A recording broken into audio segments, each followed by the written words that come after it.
ሀይ እንዴት ዋላችሁ? እንዴት አደራችሁ? እንዴት አመሻችሁ? አሁን ቲክቶክ ላይ ሳይ ማለት ነው የሆነ ፈረስና አህያዎች አያሳዝኑም? የሆነ ሰውዬ ፈረሱ ላይ ቁጭ ብሏል። በጣም ወፍራም ሰውዬ ነው።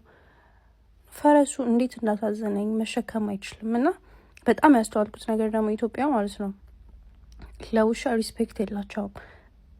ያው እግዚአብሔር እንስሳቶቹን የሰጠን ተጠቀሙባቸው ብሎ ቢሆንም ግን እንዴት ነው ውሻ ከገጨ በኋላ አንድ መኪና ሳይቆም ሳያረጋግጥ ትቶት የሚሄደው?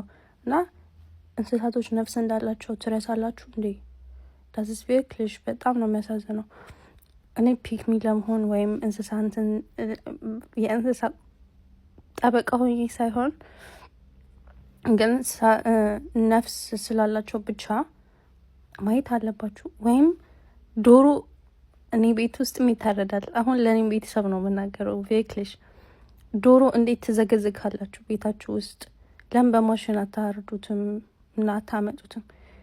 ማለት በቢላ ለምን መቁረጥ? ይሄ እኮ ነፍሰ ግድያ ነው። ቪክልሽ ከባድ ነው በጣም።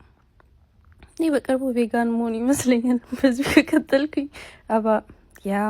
ጀስት ውሾች ልንተጠንቀቁላቸው፣ ስትገጯቸው እዩዋቸው።